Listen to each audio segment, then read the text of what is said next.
What's going on, everybody? It's the Bulls Show, aka Aidan, and welcome back to another video. Ladies and gentlemen, our first game of the season has come to an end, and with all the odds stacked against us, ladies and gentlemen, we found a way to win this game without Zach LaVine. Of course, Miami has the majority of their team healthy as well without Victor Oladipo, of course, but the Bulls win this game unexpectedly for some. Some obviously had that faith and belief that we could walk away with the win, but the fact of the matter is, the season opener for the Chicago Bulls, the game that everybody was excited about, the game that also brought so much nervous tension around the Chicago Bulls, and thankfully we walked away with the win. Some may call it a little bit lucky, some may call it a fact of not a sustainable performance. Whatever the case may be, we can focus all on that on another time, ladies and gentlemen. But the fact of the matter is, we got our season opening victory. It was away from home, it was in enemy territory, and we won the game. Our second half performance was so good, ladies and gentlemen, so we'll talk about all of that in this video. Before we get started,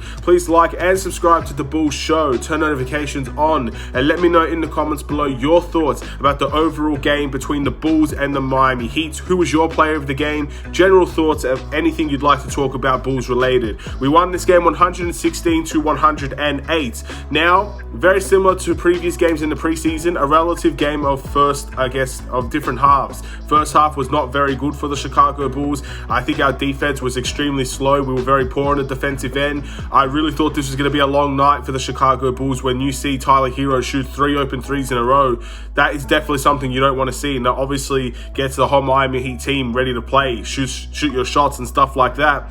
But the second half was a lot better. Obviously, we got carried by DeMar DeRozan for most of that second half. So congratulations to DeMar DeRozan for still being that level of player in his first game in the regular season. But our defense was improved. Obviously, we got a lot of steals. We took some charges. We got some foul calls finally in the second half as well. And we just played better, in my opinion, than the Miami Heat in the second half. Now, Miami is a team that will struggle at times with, their half-court sets. They don't have a guy like DeMar DeRozan they can turn to, for a bucket, for an isolation play, for foul calls and stuff like that. Jimmy Butler is the closest guy for Miami to really do that. He gets to the foul line, but he's not the shot maker that DeMar DeRozan is. He's not the three-point shooter either, from what we've seen in this game that DeMar DeRozan is. And I guess in this type of game, DeMar DeRozan was the difference, put it that way, because I don't think both teams played necessarily well, but DeMar DeRozan was the guy that we could turn to for buckets, where I don't think Miami really had that guy today that really, you could turn to for an isolation play when the plays are not going well. Miami like to play physical. They do play great defense. So we have to rely on guys like DeMar DeRozan to play well. And I'm just thankful for a lot of things. I'm thankful the Bulls matched Miami in terms of their three-point shooting. I don't know the exact stats of both teams. I'm assuming Miami still shot and made more three-pointers in this game, but the Bulls held their own from the three-point line. And in my opinion, if we saw last year's performance from the Chicago Bulls from the three-point line, we would have been blown out this game. It's as simple as that. I'm happy that Goran Dragic got as many threes as he did. I'm happy that Kobe White ended up making a few threes. I'm happy DeMar DeRozan made his threes. I'm happy Vucevic made a 3 in the fourth quarter. Our three-point shooting, Ayo Dosunmu as well, Alex Caruso. I'm happy that the Bulls made their three-point shots today, because without Zach LaVine, that scoring had to come from somewhere, and the scoring came off of a lot of balanced performances from the Chicago Bulls. So let's look at the individual performances real quick. Let's look at those positives and negatives between the Bulls and the Heat. We're going to start off with DeMar DeRozan, obviously, first and foremost, probably easily the player of the game for this time out. Had 37 points, 6 rebounds, 9 assists, 2 steals, and 1 block. 14 from 22 from the field, 2 from 3 from the three-point line. So you can see exactly what DeMar DeRozan brought to the table today. The stats don't lie, ladies and gentlemen. He carried the Chicago Bulls, especially in the second half, and there are going to be games like this when the Chicago Bulls are going to need DeMar DeRozan to carry us. It's as simple as that.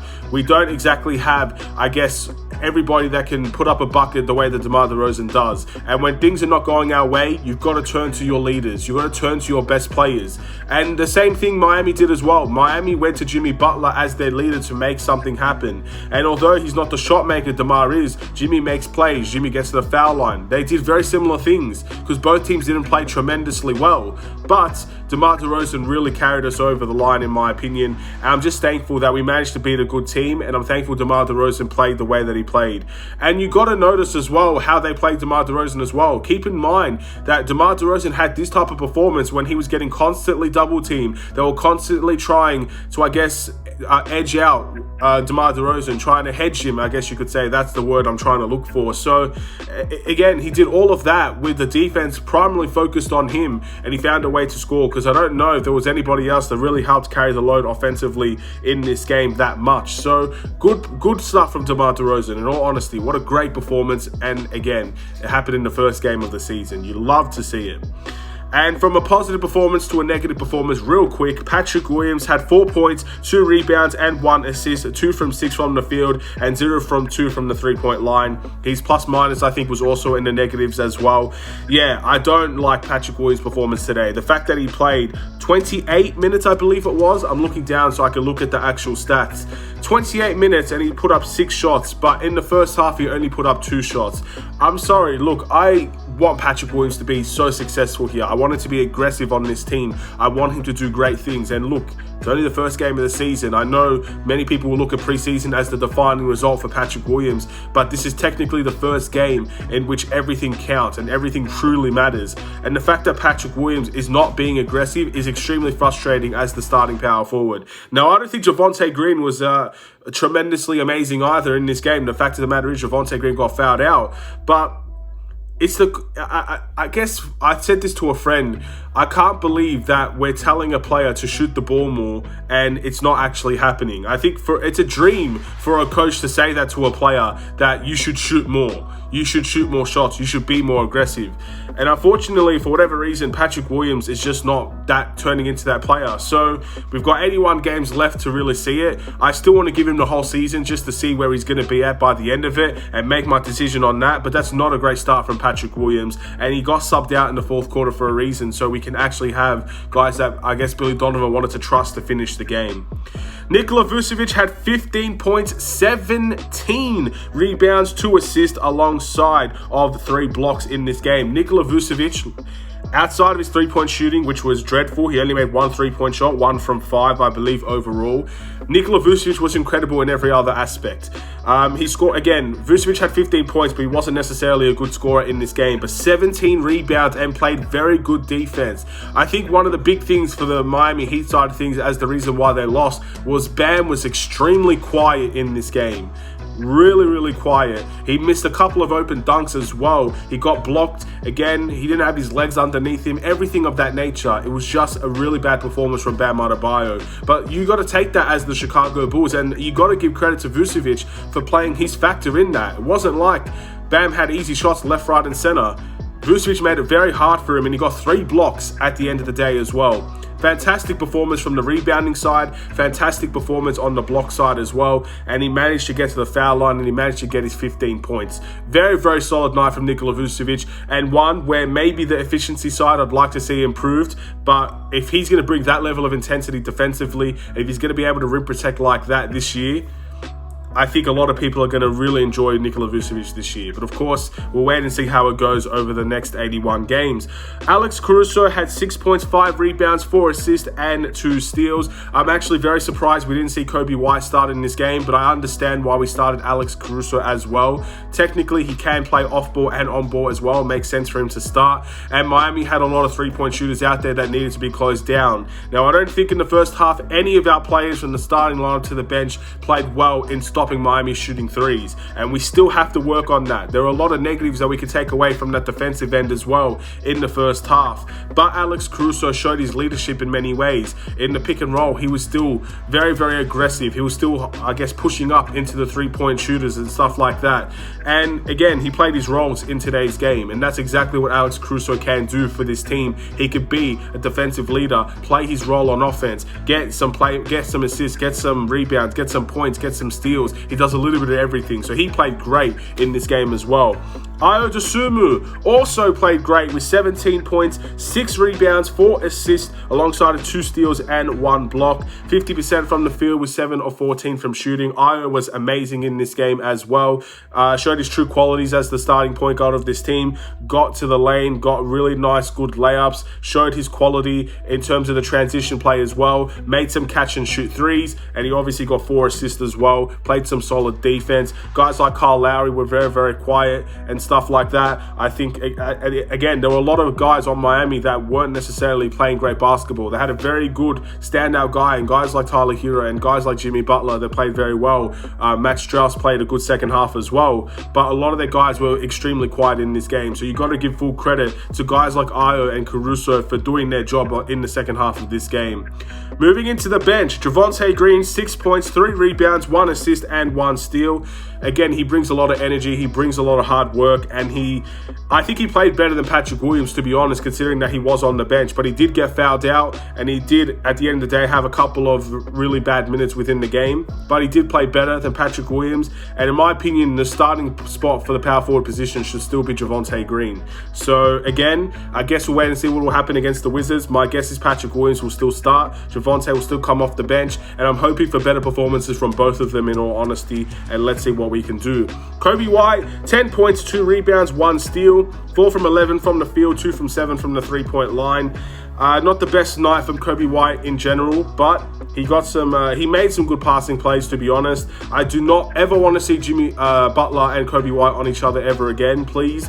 When we're doing pick and rolls, we're trying to switch. Do not switch Kobe White on Jimmy Butler. I saw this too many times last year, and I saw it again today. It just doesn't work. Do not switch Kobe White on Jimmy Butler. But other than that, again, there were certain moments where he had some good moments and got some good shots up, made some shots in the game, made some three-point shots in the game. But overall, the efficiency side of things was not there for Kobe White. And to be fair, I'm not going to blame Kobe White for not being efficient when pretty much most of our team was not that efficient in today's game. So there we go, ladies and gentlemen. But yes, Kobe White can do better than this, and I expect better in terms of the efficiency side of things. We'll wait and see what he could do against the Wizards.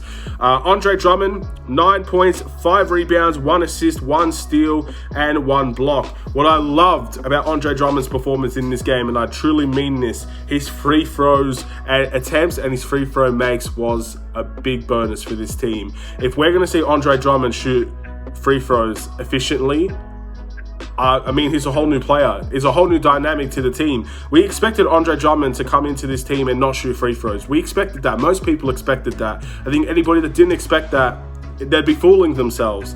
But he's so far in the preseason and the regular season, he's making his free throws.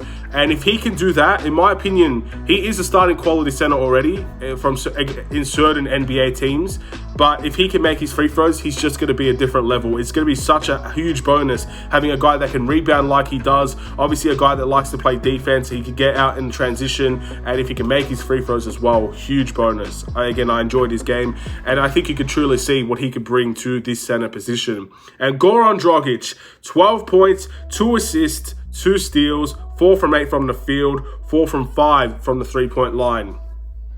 This man should have got a lot of fouls called on him. He had a 4-point play that wasn't called, which was absolutely ridiculous. One of the luckiest shots I've ever seen in my life, but he made it nonetheless. And again, it should have been a foul call. The guy was making a lot of threes in the second quarter of that game, and he was the spark plug that this bench needed. He was the bench scorer that this bench needed as well. An extremely positive debut for Goran Dragic in the fourth in this game. He started, or he ended the game, I guess you could say, in the fourth quarter as well. He played really, really good basketball in my opinion, and absolutely was an outstanding performer and one of our best bench performers in today's game.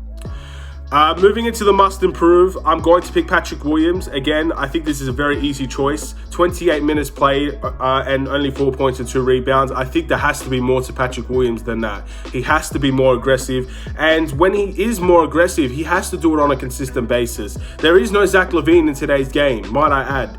So the fact that we couldn't see more shots for Patrick Williams, you have to put some blame on Patrick Williams in this instance. It can't all just be the coaching staff. Patrick Williams has to take initiative as well. So again, disappointing performance. I'm still going to give him the time that he needs. I'm still going to give him until the end of the year. I'm still going to be as patient as I possibly can be with Patrick Williams. But when things don't go that way, you have to call it out as well. You can't just, I guess, hide from the fact that he's not being aggressive once again. So we'll wait and see what will happen with Patrick Williams in the future. Hopefully a much better game against the Wizards. The player of the game is clearly DeMar DeRozan. We don't need to really talk much more about that. Almost, again, another near triple-double performance. Definitely very, very close to a double-double performance alongside his 37 incredible points. An absolutely stellar performance. Yes, for those people saying that this game is not sustainable, I absolutely agree. I don't think we could see DeMar DeRozan drop 37 points every single night with 9 assists and we walk away with wins. It is not sustainable. But every game has a different story. Every game has different elements that we look into. And we will have Zach LaVine for some of these games as well. So DeMar won't need to do that every single game. At least I hope he won't. But again, you got to take this win. You got to feel proud about this win. This is an incredible win for the Chicago Bulls. The first game of the season, away from home. We finally beat a good team as well. Miami, I still think, are going to be a very good team in this Eastern Conference. And that was a big arguing point last year. We couldn't beat the good teams. The fact that we started off this season beating a good team is a huge bonus for the Chicago Bulls as well. So hopefully we're taking those next steps, the right steps as well, in terms of our progression. So yes, the performance is not sustainable from DeMar. I can't see him averaging 37 points this year, but what I can say is there will be certain games where he won't need to do that as well. So we've got to make sure we find that balance. But overall, the Bulls start their season 1-0. And we've got our next game against the Washington Wizards. I believe Washington beat the Indiana Pacers today. So they've started their season on a positive record as well. I still think this game is going to be very tough. I also think Zach LaVine is not playing this game against the Washington Wizards last time I checked. So it's still going to be at a massive disadvantage against us. But confidence boosting win against Miami, move over into the Washington Wizards side of things, and maybe we can get another confidence boosting win over there and have a really strong start to the season that we would love. Altogether though, we'll wait and see how we do. Obviously Washington had a good start as well, and they're definitely a team that does have dangerous players. But I'm going to end this video here. Thank you for watching. Please like and subscribe if you're new. Have a wonderful and safe day, Bulls Nation. I'll see you in another Chicago Bulls video. Enjoy the first win of the season. This is the happiest I've been from preseason till now, because this game really mattered and we walked away with the win. Stay safe, stay healthy, stay tuned for more. Take care and peace.